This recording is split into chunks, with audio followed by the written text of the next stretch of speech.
going on there, guys? Alright, we did a couple things to the bike today, and the camera. It's actually shooting upside down right now. So what I did was I moved the original mount that I put on with the dual lock, and I just flipped it to the other side so that the camera can be inverted. And the reason why is I wanted it to be lower to the ground, and so that it'll show more of the bars while I'm riding standing up, and just so everything speeds up a little bit more for you guys. Another thing that we're gonna try today, seeing that YouTube has changed some settings, is that we're shooting at 60 frames a second. Now, a lot of us don't have 4K TVs yet, so shooting in 4K to me is, you know, I don't really see the difference, and it takes up just so much memory versus 60 frames a second. I believe when I was doing 4K on a 32 gig card, I would get 40 minutes of footage. Even though I'm 1080p with 60 frames a second, I'm getting almost 2 hours. So that's another reason. But when I saw the 60 frame a second footage, man, it looks good. And I'm hoping that with this low light condition that we're at right now it's evening. You can see the sun going down over there, that we're getting some nice clear footage right now. But we'll see. This is the first time that we're doing this, so still got to look at the footage, and hopefully we're getting some good footage. Another thing that I did was I was noticing I was getting really bad miles per gallon, bad fuel mileage on this KTM, and I was wondering why. So I started looking around at some videos, and I found out that one of the things that I might check is the float in the bowl, the carburetor. Now what the float does is it allows the bowl to fill up, kind of like a toilet bowl float, and at a certain point the float picks up the plunger and stops the fuel from flowing. And I think that mine was set to be too high, which meant the fuel level came up real high before the fuel stopped flowing. And what that'll do is it'll soak your jets in fuel, and you'll be running super rich. And I was running really rich down low at about idle to 1/8 of a turn, and at first I thought it was my pilot jet or my fuel screw,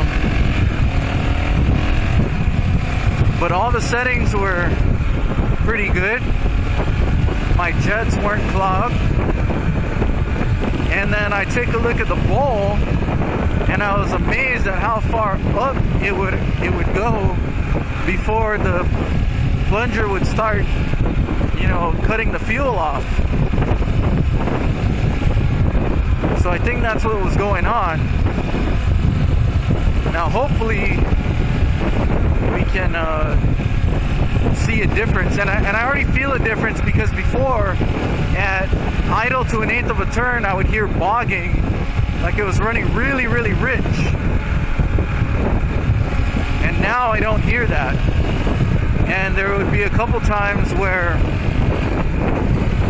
I would start up the bike and it would just be really rich after I started it, and I would, you know, twist the throttle a couple times after about a minute just to see where it was at, and it was really rich. The exhaust that was coming out was, you could tell it was rich. So I hope this fixed the problem, and I think it did, because I already feel a difference at idle to an 8. There's no lag anymore.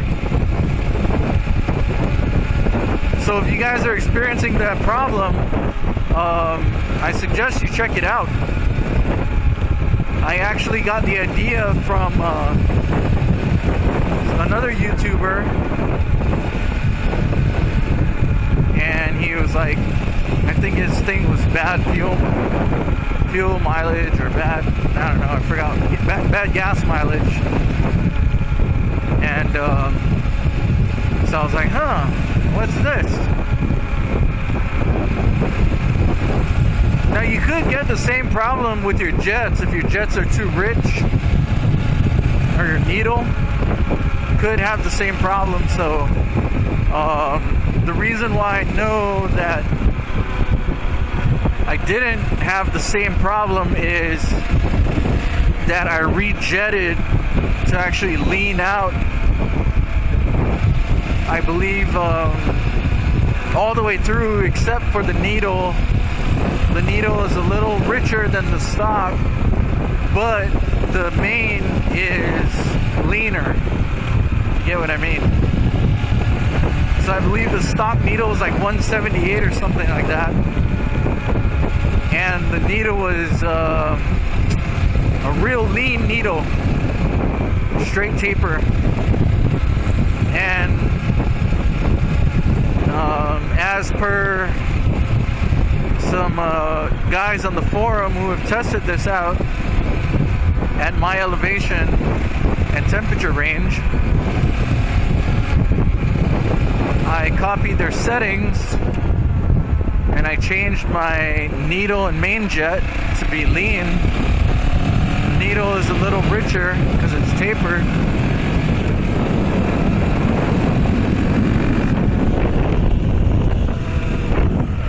Something either fell, or maybe the chain just hit my... Yeah, I think it was the chain.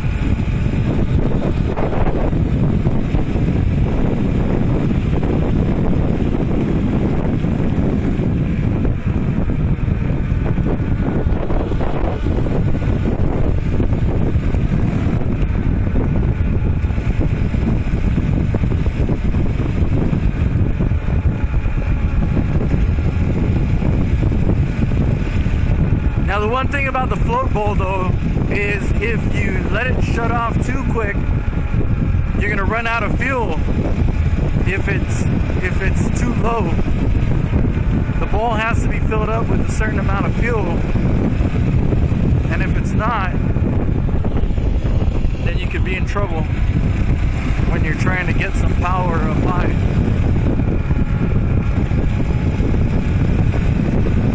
Especially at wide open throttle, you're gonna starve it.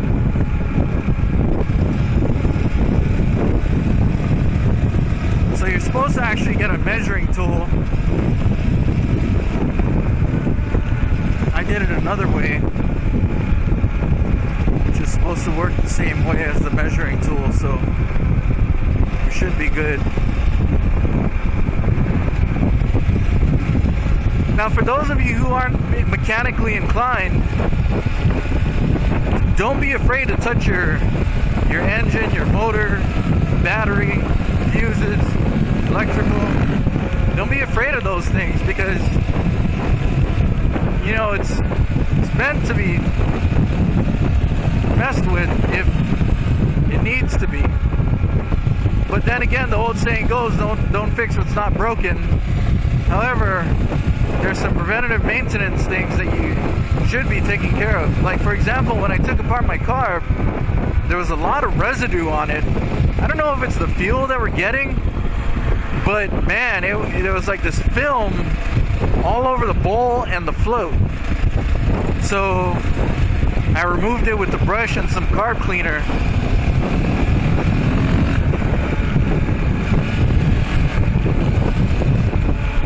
And so, you know, if I didn't open it up to find out what was going on,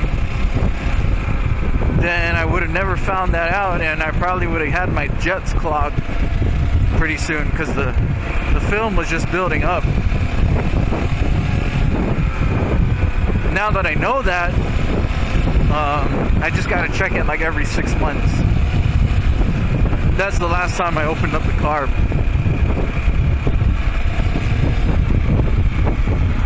And nowadays, you know, there's YouTube as reference. So you guys should feel even more comfortable, you know, touching your engine and your bike for the maintenance stuff. Now, if you have catastrophic failure, there's some things that you should get done at a shop.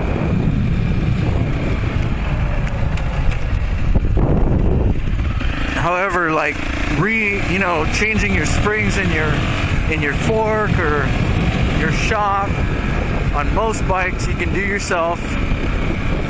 Depending on the shock though, there's some shocks that you don't want to mess with. And, you know, just refer to, again, YouTube, and they'll tell you, oh yeah, you can do this, it's easy.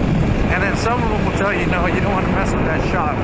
I believe the new KTM shocks are one of those shocks you don't want to mess with. Wow, way more response, man. What a pretty big difference I'm feeling. And that was all, you know, just by watching a YouTube video and then watching a few more to get the understanding of what I needed to get done.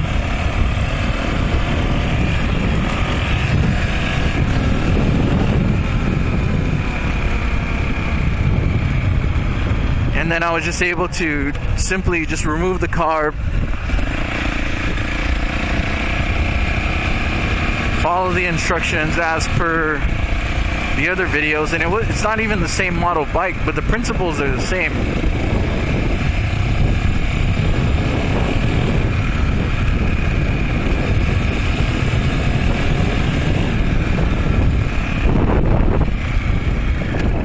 And it also helps to be on some forums too. So whatever bike you own,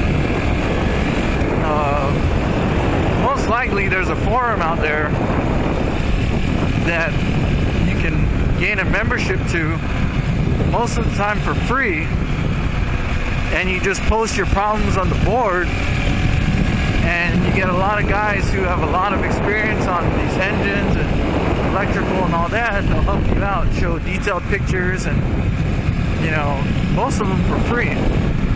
Now, if you don't have the time and you do have the money, then, you know, by all means, bring it to a shop. The only caveat to that is the shop ain't gonna work on your bike the way you work on your bike.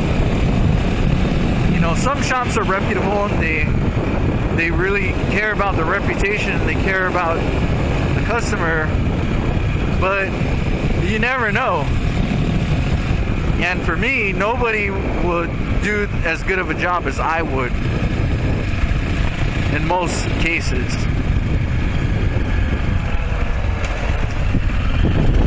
Now, if there's a special machine or machining that needs to be done, then, you know, that's another story.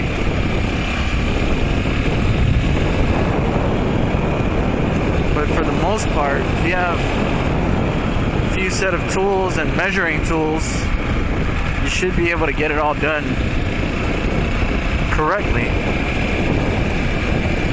And more importantly, because you did it, you know it was done right. Alright guys, we're here to reach our destination. Gotta go. Thanks again for watching. Please like, subscribe, and share. I appreciate it. Good old school. Time to get to class and do some work. Alright? Thanks everybody. Ease out.